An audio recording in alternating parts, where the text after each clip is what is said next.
Assalamualaikum warahmatullahi wabarakatuh. Yang terhormat Bapak Putra Muhammad Wifri Kamal, Eskom, selaku guru pembimbing mata pelajaran TIK dan teman-teman yang berbahagia.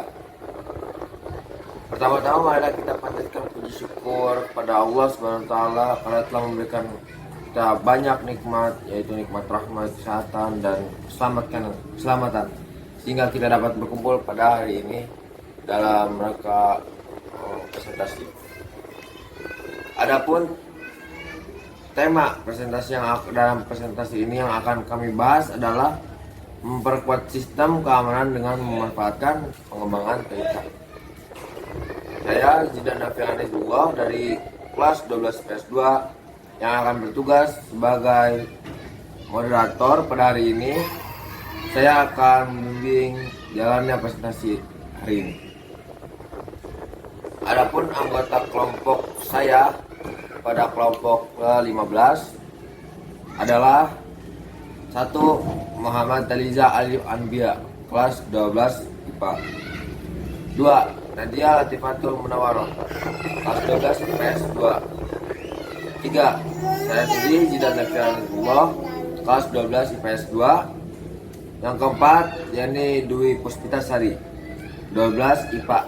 Yang kelima, Fahreza Aditya, kelas 12 IPA. Yang keenam, Siti Muratnasari, kelas 12 IPS 2. Yang ketujuh, Wardana Nafisa, kelas 12 IPS 2. Ke-8, Rohaini, 12 IPS 2. Yang ke-9, Yayan, 12 IPS 2.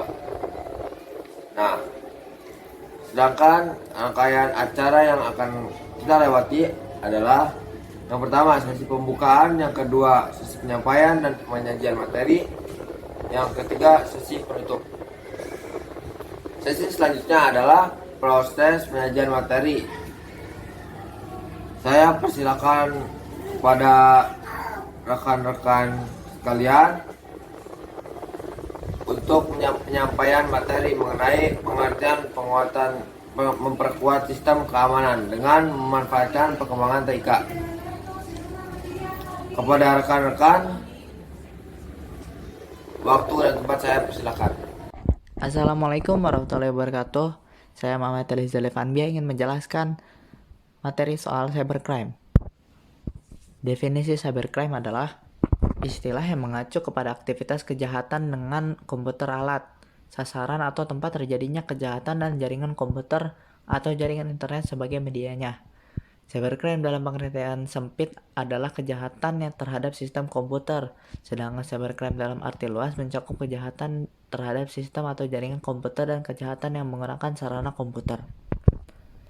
Nah, ada contoh-contoh dari cybercrime. Yang pertama yaitu catfishing di dating app dan media sosial. Kalau bahasa sekarangnya fucker. Bedanya dengan cloning akun adalah catfishing menggunakan foto orang lain namun identitasnya merupakan identitas palsu. Ini biasanya bisa Anda ditemukan di dating app atau di media sosial. Nah, tujuan dari catfishing ini adalah menipu. Kerugian yang ditimbulkan bisa mulai dari kerugian psikologis hingga materi. Jadi jangan pakai muka orang untuk lengkapi profil Anda sendiri. Percaya diri sama diri sendiri aja. Jangan pakai foto orang lain. Yang kedua yaitu doxing dan cyberbullying. Nah, cyberbullying ini paling sering terjadi. Doxing yang berujung cyberbullying adalah hal yang sangat berbahaya. Ini merupakan kegiatan pengambilan data pribadi dan membayarkannya di internet. Tujuan dari doxing ini bermacam-macam, mulai dari sebagai gertakan, ancaman, mempermalukan hingga pemerasan. Nah, selanjutnya ada jenis-jenis dari cybercrime. Yang pertama itu cyberterorisme. Cyberterorisme merupakan tindakan cybercrime yang sedang banyak diperangi oleh negara-negara besar di dunia, termasuk Indonesia. Pasalnya, aktivitas cyberterorisme kerap kali mengancam keselamatan warga negara atau bahkan stakeholder yang mengatur jalannya pemerintahan. Yang kedua yaitu ada hacking. Jenis cybercrime berikutnya adalah hacking. Tindakan berbahaya yang kerap kali dilakukan oleh para programmer profesional ini biasanya secara khusus mengincar kelemahan atau celah dari sistem keamanan untuk mendapatkan keuntungan berupa materi atau kepuasan pribadi. Jika menilik dari kegiatan yang dilakukan, Hacking sebenarnya tidak selalu memiliki konotasi buruk karena ada pula hacker positif yang menggunakan kemampuannya untuk kegiatan bermanfaat dan tidak merugikan. Misalnya seorang hacker yang diberi tugas untuk melacak keberadaan seorang buronan, atau hacker yang bekerja sama dengan pihak berwenang untuk memberantas aktivitas ilegal dan ranah digital. Yang ketiga ada defacing. Di antara tindakan cybercrime sebelumnya, defacing bisa dibilang menjadi aktivitas kejahatan online yang paling ringan. Hal tersebut salah satunya karena para pelaku deface biasanya menyasar website-website non-profit seperti situs pemerintahan, sekolah, atau universitas. Yang keempat ada cyber squatting. Istilah cyber squatting mungkin belum begitu familiar di kalangan pengguna di tanah air. Wajar, memang pasalnya tindakan penyerobotan nama domain sendiri memang memerlukan modal serta kejelian yang tidak dimiliki banyak orang. Hasil cybercrime ini biasanya berupa uang tebusan yang nilainya tidak wajar. Yang kelima ada menyebar konten ilegal. Menyebarkan konten ilegal yang melanggar undang-undang menjadi kasus cybercrime paling banyak diperhatikan. Pasalnya, aktivitas ini biasanya melibatkan tokoh terkenal atau konten yang mampu memancing kontroversi. Beberapa contoh konten ilegal yang masuk dalam ranah cybercrime diantaranya adalah video porno, penjualan senjata api ilegal, jual beli narkotika, dan lain sebagainya. Yang terakhir ada malware. Seperti yang sudah kami jelaskan di dalam artikel tentang bahaya malware, Anda harus lebih waspada jika tidak ingin komputer atau website mengalami kendala. Secara umum, malware terdiri dari beragam jenis. Ada virus, trojan horse, adware, worm, browser hijacker, dan lain sebagainya. Nah, kita masuk ke materi metode cybercrime. Yang pertama ada sniffing. Ini merupakan suatu metode yang mengancam keamanan jaringan cyber. Dalam konteks keamanan jaringan, serangan sniffing atau serangan sniffer sama dengan pencurian atau intersepsi data dengan mengumpulkan lalu lintas jaringan melalui paket sniffer, aplikasi yang ditunjukkan untuk menangkap paket jaringan. Yang kedua ada destructive device. Tindakan kejahatan cyber yang bertujuan untuk merusak device dengan menggunakan media sebuah virus yang disisipkan ke dalam sebuah program. Yang ketiga ada password cracker. Ini merupakan kegiatan meretas atau membobol password orang lain. Untuk melakukan hal ini, pelaku akan menggunakan software untuk membuka enkripsi program atau password. Nah, berikut ada contoh cybercrime. Nah, pasti ada cara penanggulangannya. Cara penanggulangan cybercrime yang pertama yaitu membuat undang-undang. Ini tugas pemerintah. Cara paling elegan agar tindakan cybercrime tidak semakin merajalela adalah dengan membuat peraturan yang dimasukkan ke dalam undang-undang. Penegakan hukum nantinya bakal membuat para pelaku cybercrime berpikir panjang sebelum melakukan tindakan kriminal karena dasar hukumnya jelas. Di Indonesia, aturan mengenai cybercrime saat ini menginduk pada UU ITE. Namun, sayangnya pola penindakannya masih belum maksimal dan seringkali terkesan dipaksakan. Penegakan hukum di ranah dunia maya memang masih abu-abu, karena dokumen elektronik sendiri belum bisa dijadikan sebagai barang bukti oleh KUHP. Yang kedua, membentuk lembaga penanganan khusus. Anda tentu tidak asing dengan divisi cybercrime Mabes Polri. Nah, saat ini kita memerlukan lembaga khusus seperti itu untuk menangkal dan menyelidiki potensi terjadinya tindak kejahatan di ranah digital.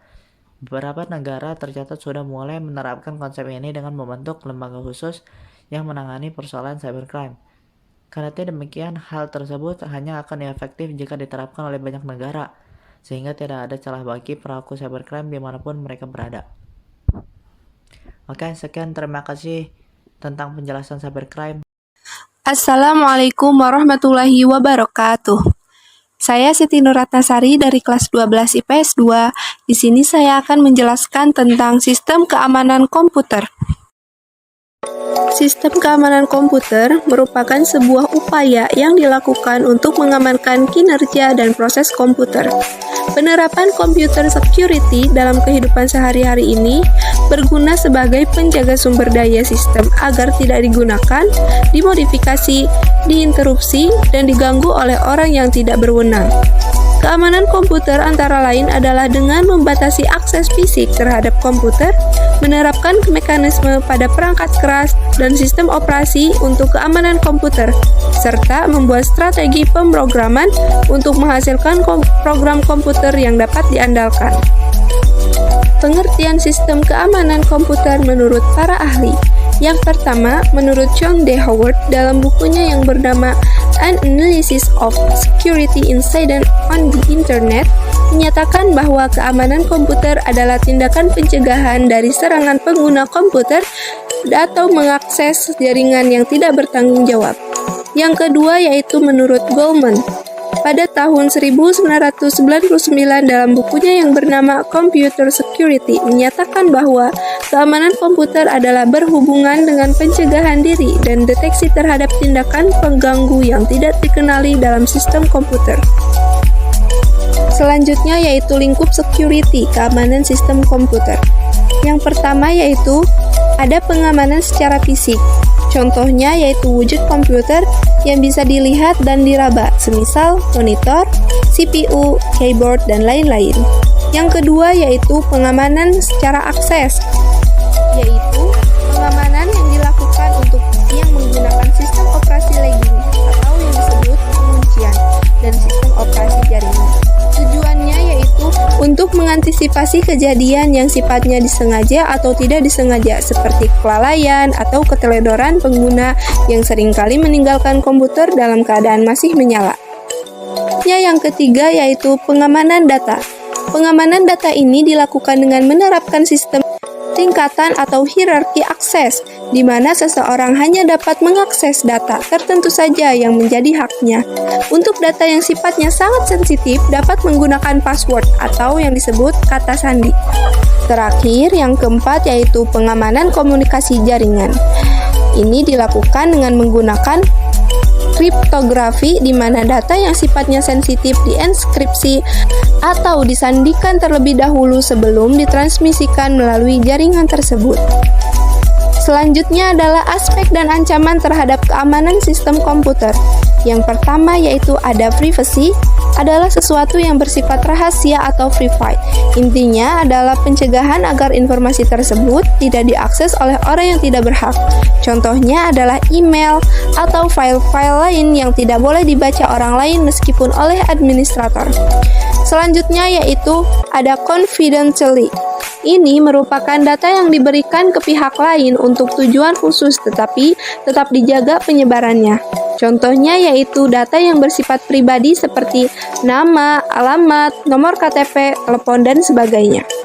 Selanjutnya yaitu ada integrity, adalah sebuah informasi yang tidak boleh diubah kecuali oleh pemilik informasi itu sendiri.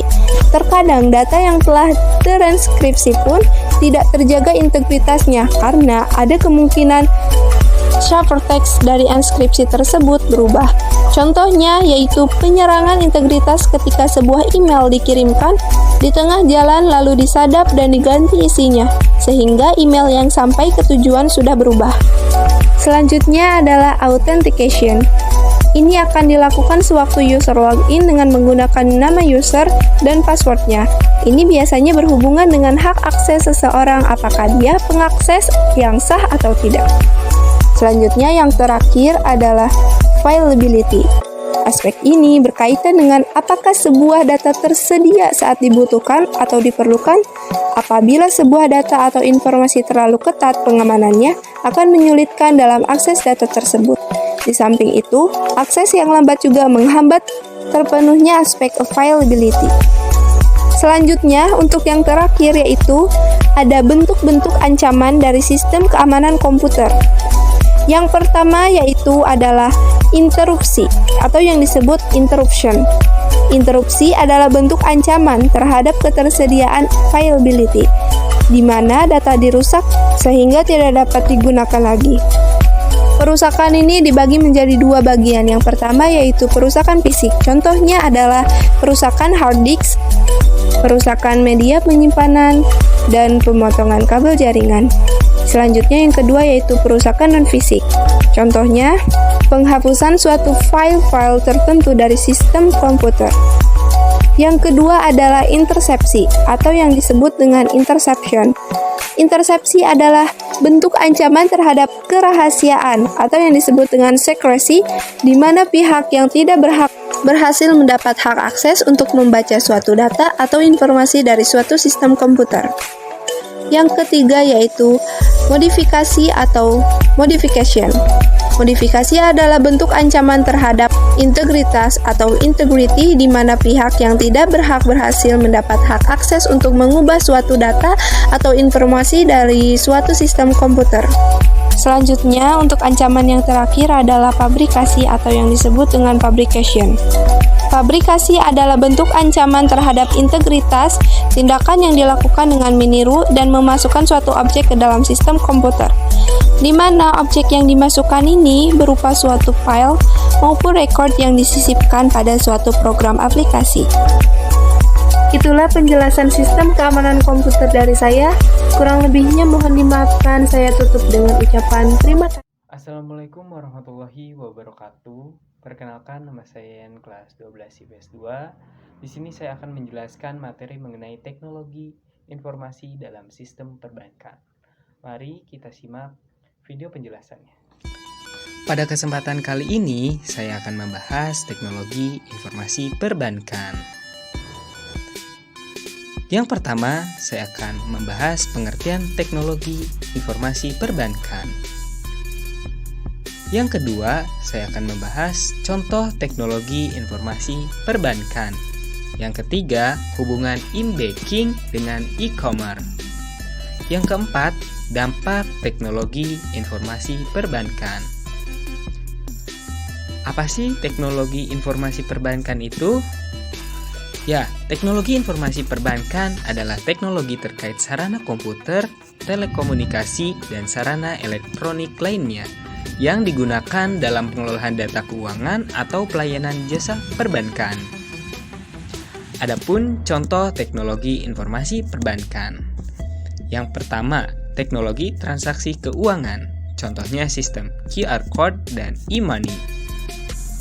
Yang kedua, teknologi keamanan pengguna. Contohnya penggunaan biometrik seperti pengenalan sidik jari, suara, dan retina. Yang ketiga, teknologi keamanan infrastruktur TI. Contohnya mencadangkan sistem aplikasi dan data di beberapa tempat karena demi keamanan. Yang keempat, teknologi pembelajaran mesin. Yang kelima, teknologi pelayanan pelanggan. Contohnya chatbots. Dalam teknologi transaksi keuangan, saya memberikan contoh BRIS Online. Dan bagaimana cara registrasi BRIS Online? Mari kita simak tutorialnya sebagai berikut.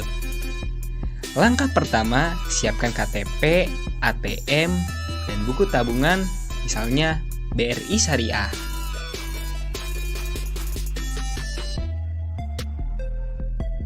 Langkah kedua, buka Play Store di beranda HP Android, ketik BRIS Online di tab pencarian Play Store, lalu klik install dan tunggu sampai selesai. Bisa dilihat teman-teman, seperti itu. Langkah ketiga, klik buka rekening atau daftar BRIS Online. Langkah keempat, klik sudah. Langkah kelima, silakan isi tampilan registrasi baru, lalu klik daftar.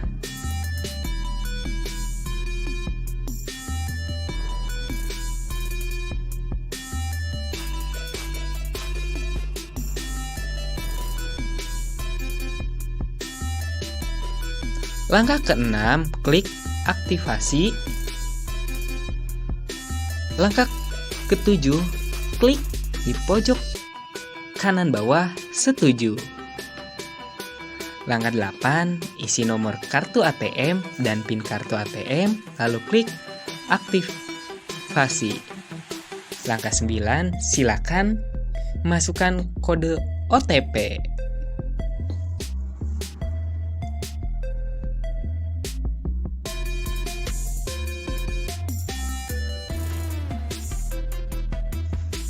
Langkah 10, masukkan PIN BRIS Online. Nah, tampilan BRIS online seperti ini.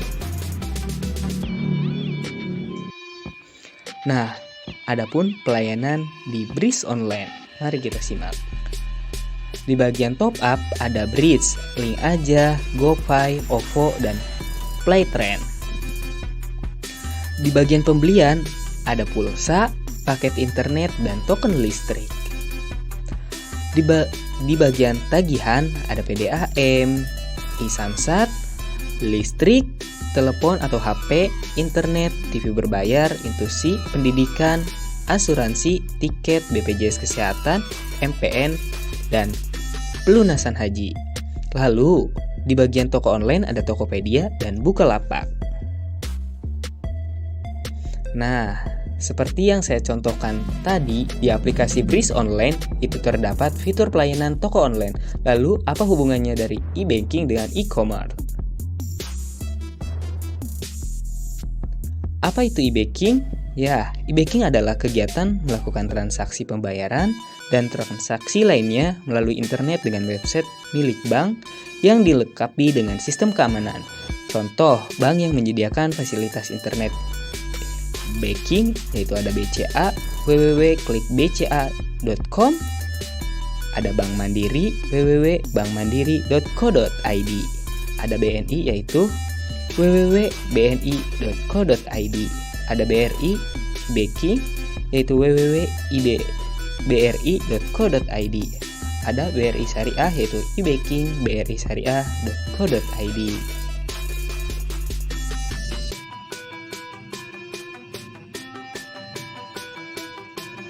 Nah, lalu apa itu e-commerce? Ya, e-commerce adalah penyebaran pembelian, penjualan pemasaran barang, dan jasa melalui sistem elektronik seperti internet atau televisi atau jaringan komputer lainnya. E-commerce dapat melibatkan transfer data elektronik, pertukaran data elektronik, sistem manajemen inventory otomatis, dan sistem pengumpulan data otomatis. Contohnya, Shopee, Tokopedia, Bukalapak, dan lain-lain. Hubungan e-banking dengan e-commerce. Misal, saat melakukan transaksi pembelian pada e-commerce seperti pakaian, aksesoris, tiket pesawat, kereta api, hotel, barang-barang elektronik, buku, bahkan games, biasanya transaksi pembayaran yang kebanyakan ditawarkan oleh penjual salah satunya adalah e-banking. Dan hal ini sangat diminati oleh kebanyakan pelanggan karena mudah dan praktis. Karena cuma bermodalkan handphone dan jaringan internet, semuanya akan lebih mudah, cepat, dan juga menghemat waktu. Nah, adapun dampak teknologi informasi perbankan. Dampak positif teknologi informasi perbankan. Yang pertama, memberikan kemudahan dalam bertransaksi. Yang kedua, kreativitas, inovasi, efisiensi, dan produktivitas dalam perbankan dapat dimanfaatkan secara optimal. 3. Memberdayakan ekosistem ekonomi digital. Keempat, mampu menghilangkan batasan ruang dan waktu. Yang terakhir, dapat membantu pertumbuhan ekonomi. Adapun dampak negatif dari teknologi informasi perbankan. Yang pertama, bila pengguna tidak berhati-hati dalam bertransaksi di internet, bisa terjadi tindakan kejahatan seperti pembobolan rekening suatu lembaga atau perorangan.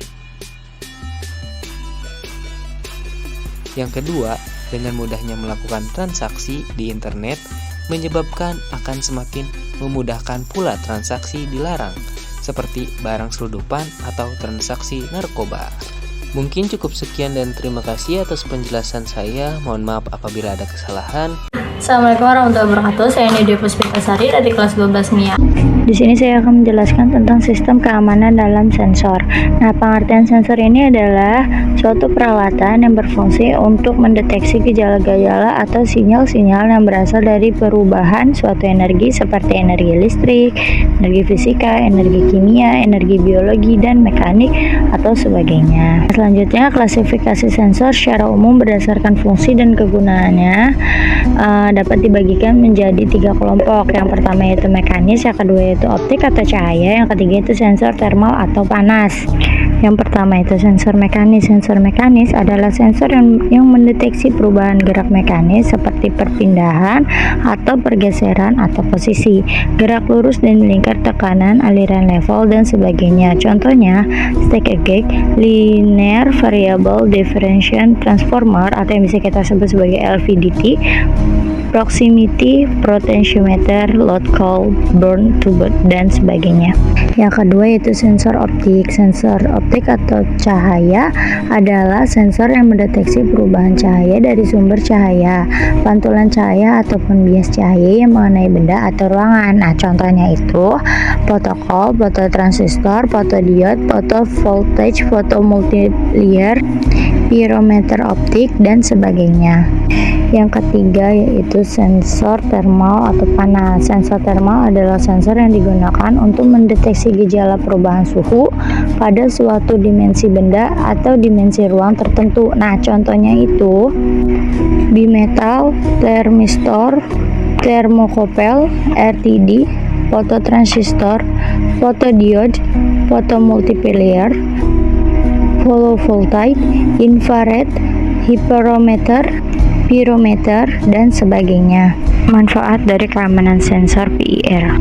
Sensor PIR berguna untuk mendeteksi keberadaan orang di ruangan dan keluar dari sensor PIR untuk dijadikan masukan pada Arduino. Arduino mengontrol tindakan yang akan dilakukan, yaitu sistem aktif on atau sistem mati off. Pada pukul 8 hingga pukul 5, sistem mengaktifkan kontrol pendingin. Pada pukul 5 hingga pukul 8 mengaktifkan keamanan ruangan dengan menggunakan relay sebagai saklar otomatis. Untuk merancang suatu sistem keamanan rumah berbasis SMS gateway menggunakan microcontrol Arduino Amiga 328 yang dikombinasi dengan sensor pasif infrared, sensor magnetic switch, dan modul SIM800L sebagai media pengiriman SMS. Peneliti ini menggunakan 3 teknik pengumpulan data, yaitu pertama teknik studio pustaka, kedua wawancara, yang ketiga teknik observasi. Assalamualaikum warahmatullahi wabarakatuh. Nama saya Farizah Ditya dari kelas 12 MIA. Di sini saya akan menjelaskan tentang memperkuat sistem keamanan dengan memanfaatkan perkembangan TIK bagian sistem arsitektur keamanan komputer. Arsitektur keamanan komputer merupakan suatu cabang teknologi yang dikenal dengan nama keamanan informasi yang diterapkan pada komputer. Sasaran keamanan komputer sebagai perlindungan informasi terhadap pencurian atau korupsi atau pemeliharaan ketersediaan, seperti dijabarkan dalam kebijakan keamanan. Selanjutnya, mengapa keamanan komputer dibutuhkan? Dikarenakan keamanan komputer diperlukan untuk menjamin sumber daya agar tidak digunakan atau dimodifikasi oleh orang yang tidak berhak. Contohnya, kita nih udah ngebuat suatu project nih. Udah gitu, si project kita ini dipakai oleh orang lain tanpa seizin kita. Nah, itu contohnya. Keamanan ini meliputi masalah teknis, manajerial, legalitas, dan politis. Selanjutnya, ada 3 kelompok keamanan sistem. Yang pertama, keamanan eksternal atau external security. Keamanan yang berkaitan dengan fasilitas-fasilitas komputer dari penyusup dan bencana alam seperti kebakaran dan kebanjiran. Yang kedua, ada keamanan interface pemakai atau user interface security, keamanan yang berkaitan dengan identifikasi pemakai sebelum pemakai diizinkan mengakses program dan data yang disimpan. Yang ketiga, ada keamanan internal atau internal security, keamanan yang berkaitan dengan keamanan beragam kendali yang dibangun pada perangkat keras, hardware, dan sistem operasi yang menjamin operasi yang handal dan tidak terkorupsi untuk menjaga integritas program dan data. Biasanya, keamanan jenis ini dibangun secara perangkat lunak. Nah, tadi kan lagi sebutin keamanan-keamanan ya kan. Nah, selanjutnya ini ada kejahatan komputer meningkat. Dikarenakan yang pertama meningkatnya pengguna komputer dan internet. Itu semakin banyaknya orang yang menggunakan internet, menggunakan sosmed. Yang kedua, banyaknya software-software untuk melakukan probe dan penyusupan yang tersedia di internet dan bisa di-download secara gratis. Yang ketiga, meningkatnya kemampuan pengguna komputer dan internet. Jadi semakin luas pemikirannya untuk menggunakan internet. Yang keempat, ada kurangnya hukum yang mengatur kejahatan komputer. Contohnya, di negara ini undang-undangnya itu masih kurang gitu. Belum ada yang khusus buat keamanan internet. Yang kelima, ada semakin banyaknya perusahaan yang menghubungkan jaringan LAN mereka ke internet. Jadi kayak website-website tertentu gitu yang bisa dibobol dengan mudah. Yang keenam, ada meningkatnya aplikasi bisnis yang menggunakan internet. Contohnya Shopee atau Amazon. Selanjutnya, ada aspek keamanan komputer. Yang pertama ada privasi atau confidentiality. Definisinya itu menjaga informasi dari orang yang tidak berhak mengakses. Privasi lebih ke arah data-data yang sifatnya privat. Confidentiality adalah berhubungan dengan data yang diberikan ke pihak lain untuk keperluan tertentu dan hanya diperbolehkan untuk keperluan tertentu tersebut. Yang kedua, integrity. Definisinya itu informasi tidak boleh diubah tanpa seizin pemilik informasi. Yang ketiga, ada authentication. Definisinya, metode untuk menyatakan bahwa informasi betul-betul asli atau orang yang mengakses atau memberikan informasi adalah betul-betul orang yang dimaksud. Jadi kayak ada info nih, misalkan ada yang di mana gitu. Itu tuh harus dicari dengan pasti gitu, cari di website atau orang yang benar-benar kerja di bagian informasi. Yang keempat ada availability. Definisinya itu berhubungan dengan ketersediaan informasi ketika dibutuhkan. Yang kelima, access control. Definisinya cara pengaturan akses kepada informasi berhubungan dengan masalah authentication dan juga privasi. Selanjutnya, ada dasar-dasar gangguan keamanan komputer. Ancaman gangguan keamanan komputer menurut Kaspersky. Yang pertama, meningkatnya serangan yang berasal dari file yang berada di suatu jaringan. Yang kedua, meningkatnya serangan malware melalui jaringan P2P atau pengguna kepada pengguna yang lain. Yang ketiga, penjahat cyber melakukan kompetisi trafik. Jadi highway terus pas serang-serang gitu dari negara satu ke negara lainnya. Yang keempat, ada antivirus palsu. Nah, di antivirus palsu ini kan pernah lah kalian buka Google terus ada iklan, kayak iklannya itu HP Anda terkena virus, tolong segera hapus. Klik OK untuk melanjutkan. Nah, itu adalah virus yang asli. Jadi itu tuh kayak pura-pura menjadi antivirus ke kita, padahal itu tuh itu tuh virus yang sebenarnya gitu. Yang kelima ada serangan terhadap Google Wave. Dan yang keenam ada serangan pada iPhone dan platform Android pada ponsel. Selanjutnya, ada prinsip dasar perancangan sistem yang aman. Yang pertama adalah less privilege, yang kedua ada economy of mechanism, yang ketiga ada acceptability, yang keempat ada complete meditation, yang kelima ada open design. Sekian dan terima kasih. Mohon maaf jika ada kesalahan karena saya juga masih belajar. Mohon maaf juga jika ada kata-kata yang tidak berkenan. Mohon maaf. Assalamualaikum warahmatullahi wabarakatuh. Di sini saya Nadia Tifatul Munawwaroh ingin menyampaikan tentang sistem keamanan dari antivirus. Antivirus adalah sebuah perangkat lunak yang diciptakan untuk menangkal virus, memberikan perlindungan serta keamanan data dan sistem di komputer. Virus biasa menyerang komputer yang tidak dilindungi antivirus, namun tidak semua antivirus bisa membersihkan virus. Antivirus berfungsi untuk memberikan perlindungan dan keamanan data komputer dari serangan virus. Virus bisa menyebar dari file unduhan atau masuk ketika browsing internet. Virus juga bisa masuk dan menyerang media penyimpanan seperti flash disk, memory card, atau hard disk eksternal. Itulah pengertian dan fungsi antivirus yang saya jelaskan.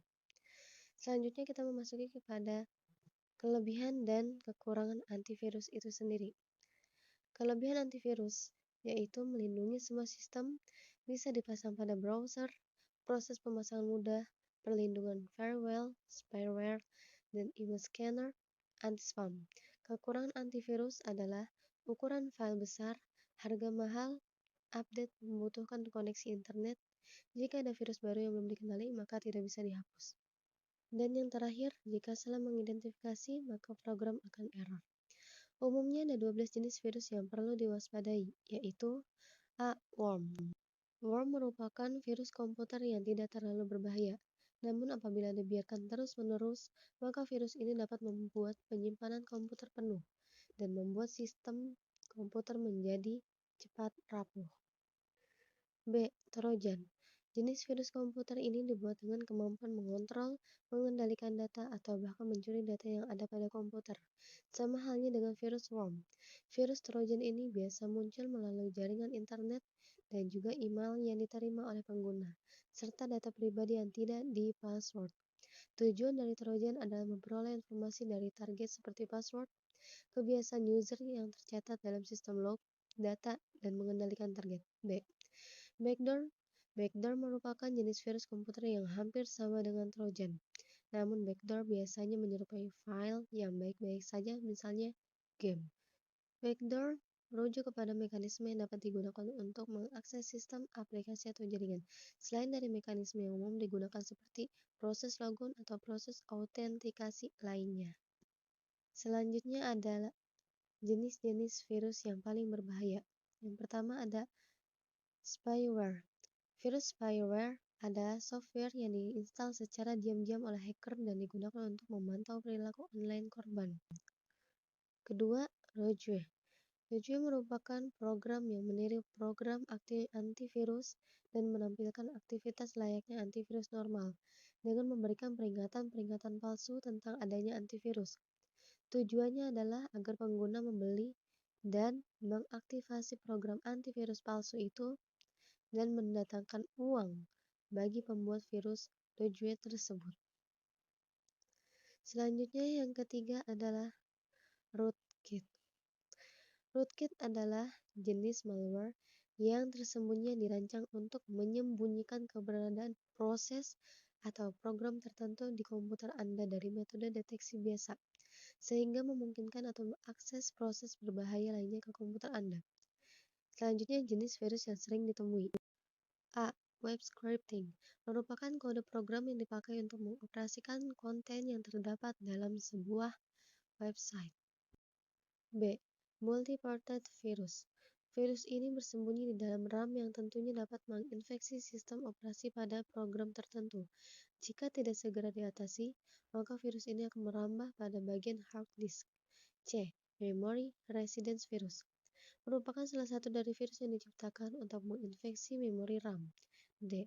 FAT virus merupakan virus yang mampu merusak file-file tertentu. Virus ini biasa tersembunyi di tempat penyimpanan data pribadi. Kemampuan dari virus ini ialah dapat menyembunyikan file penting, seolah-olah file tersebut hilang atau terhapus. Selanjutnya adalah E. Directory virus. Virus ini merupakan jenis virus yang dapat menginfeksi file berekstensi X. File yang memiliki ekstensi tersebut akan hilang ataupun error tanpa alasan saat sedang atau akan dioperasikan. F. Companion virus merupakan jenis virus komputer yang dapat mengganggu data-data pribadi pemilik komputer. Virus jenis ini akan bersembunyi di dalam hard disk serta kulit untuk mendeteksinya. Kemampuan companion virus ialah merusak format data menjadi format data palsu dengan .com ataupun aplikasi. Sekian dari saya, mohon dimaafkan kurangnya. Assalamualaikum warahmatullahi wabarakatuh. Saya Wardah Nafisa dari kelas 12 IPS 2 akan membacakan materi keamanan jaringan komputer pada sistem pemerintahan elektronik. Keamanan jaringan komputer pada sistem pemerintahan elektronik. Jaringan komputer, khususnya internet, pesat sekali. Semakin banyak saja kalangan bisnis, organisasi, perkantoran, pendidikan, militer, hingga individu menggunakan jasa teknologi informasi ini yang lebih sering dikenal dengan The Information Superhighway. Sejalan dengan laju pertumbuhan penggunaan teknologi informasi yang sangat cepat, maka semakin banyak pula aplikasi-aplikasi yang dibutuhkan oleh pengguna. Seperti pada aplikasi di dunia perdagangan bebas secara elektronik, pendidikan, penyelenggaraan pemerintah, dan sebagainya.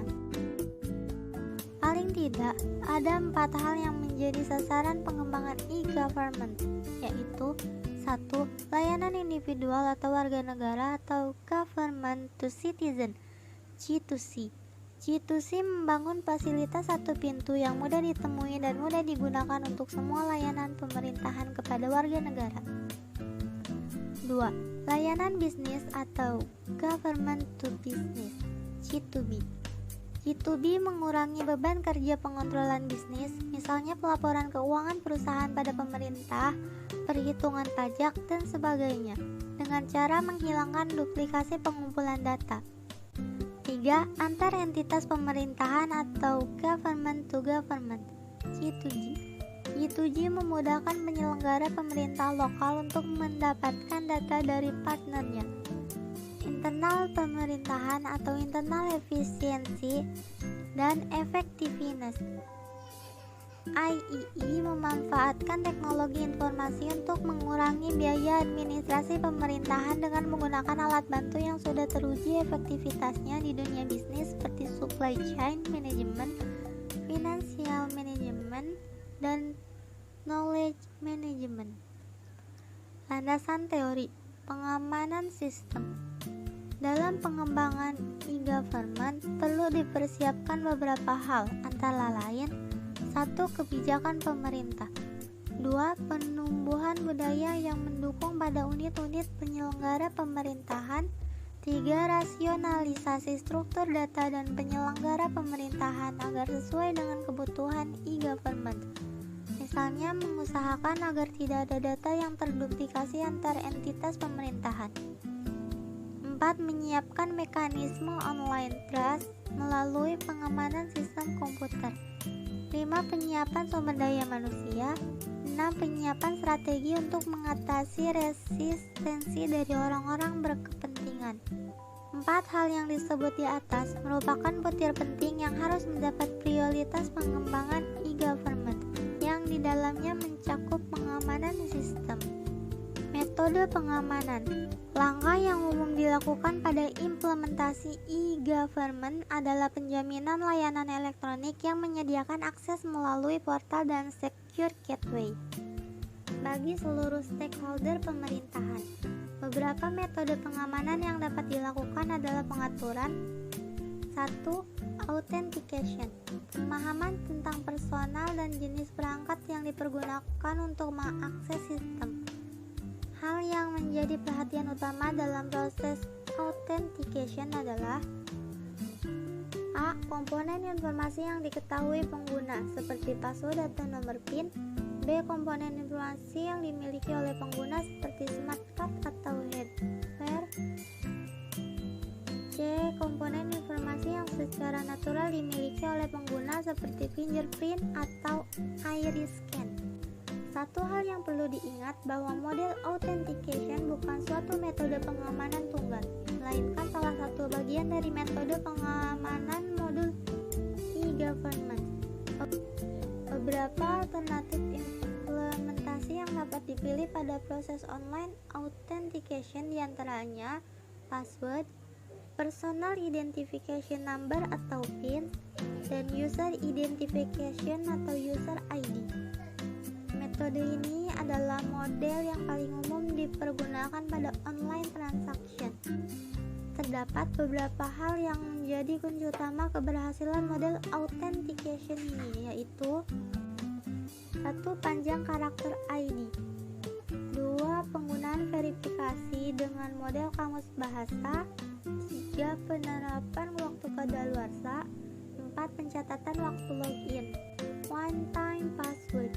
Seringkali kata password dilupakan oleh pengguna. Hal ini merupakan suatu yang cukup riskan bagi metode pengamanan atau aplikasi. One time password mencoba mengeliminasi risiko ini dengan mempergunakan perangkat keras yang mampu membangkitkan kode unik setiap pengguna memasuki aplikasi. Token password dibangkitkan dengan model symmetric key yang hanya akan valid pada saat itu juga. Challenge and response system. Model authentication ini dapat diimplementasikan dengan menggunakan cara manual dan secara otomatis. Secara manual, pengguna akan memasukkan ID password. Selanjutnya, sistem akan secara acak menanyakan suatu informasi dari biodata. Cookies. Cookies adalah serangkaian informasi yang disimpan secara lokal dalam sistem pengguna. Biometrik. Teknologi biometrik menggunakan suatu ciri fisika atau karakteristik tertentu dimiliki oleh pengguna sistem. Sebagai contoh adalah iris scan, retina scan, finger scan, hand biometry, voice verification, dan dynamic signature verification. Seluruh mode tersebut mencoba menyajikan ciri fisik manusia ke dalam bentuk informasi digital yang dapat diinterpretasikan oleh sistem serta dapat diidentifikasi secara unik. Conventional encryption. Conventional encryption adalah suatu algoritma yang bekerja menyandikan suatu teks. Public key cryptography atau digital certificate atau public key infrastructure. Permasalahan pendistribusian secret key yang terjadi pada model conventional encryption dapat diselesaikan dengan menggunakan public key cryptography. Pretty Good Privacy atau PGP. PGP adalah sebuah aplikasi enkripsi yang dibentuk bagi sekelompok kecil orang yang ingin bertukar informasi secara aman. Secure Socket Layer (SSL) dan Transport Layer Security (TLS). SSL protokol adalah satu set aturan komunikasi yang sepenuhnya disandikan dan hanya dapat dipahami oleh pengguna dan server yang sedang berkomunikasi. 2. Authorization. Pemahaman tentang sumber daya apa yang tersedia untuk pengguna dan perangkat yang telah lulus proses validasi. Proses ini sepenuhnya diserahkan pada tahapan identifikasi kebutuhan sistem dan identifikasi komponen yang terlibat dalam desain e-government. 3. Pengamanan sistem jaringan. Pada lapisan terakhir ini diperlukan pengamanan lebih serius. Hal ini disebabkan sistem jaringan merupakan tulang punggung komunikasi bagi seluruh modul e-government. Beberapa implementasi fisik yang dapat dilakukan adalah firewall. Firewall adalah sebuah sistem proteksi untuk melaksanakan pengawasan lalu lintas paket data yang menuju atau meninggalkan sebuah jaringan komputer, sehingga paket data yang telah diperiksa dapat diterima atau ditolak atau bahkan dimodifikasi terlebih dahulu sebelum memasuki atau meninggalkan jaringan tersebut. Intrusion Detection System. Sistem ini akan mendeteksi pola atau perilaku paket data yang masuk ke jaringan untuk beberapa waktu sehingga dapat dikenali apakah paket data tersebut merupakan kegiatan dari pihak yang tidak berhak atau bukan. Network Scanner. Scanner adalah sebuah program yang secara otomatis akan mendeteksi kelemahan sebuah komputer di jaringan lokal maupun komputer di jaringan dengan lokasi lain. Paket sniffing. Program ini berfungsi sebagai alat untuk memonitor jaringan komputer. Sekian dari saya, mohon maaf apabila ada kesalahan. Wassalamualaikum warahmatullahi wabarakatuh. Terima kasih kepada rekan-rekan sekalian yang telah menyampaikan materi-materinya masing-masing. Nah, demikian presentasi yang telah kami lakukan hari ini. Nah, saya sebagai moderator yang mewakili rekan-rekan sekalian juga, nah, ingin memohon maaf jika ada kesalahan. Ya, mau itu kesalahan yang sengaja atau yang tidak disengaja. Yang kesalahan itu dari rekan-rekan saya atau dari saya sendiri. Nah, sekian presentasi yang hari ini yang saya sampaikan dan rekan-rekan saya sampaikan. Kurang lebihnya mohon maaf. Assalamualaikum warahmatullahi wabarakatuh. Waalaikumsalam warahmatullahi wabarakatuh.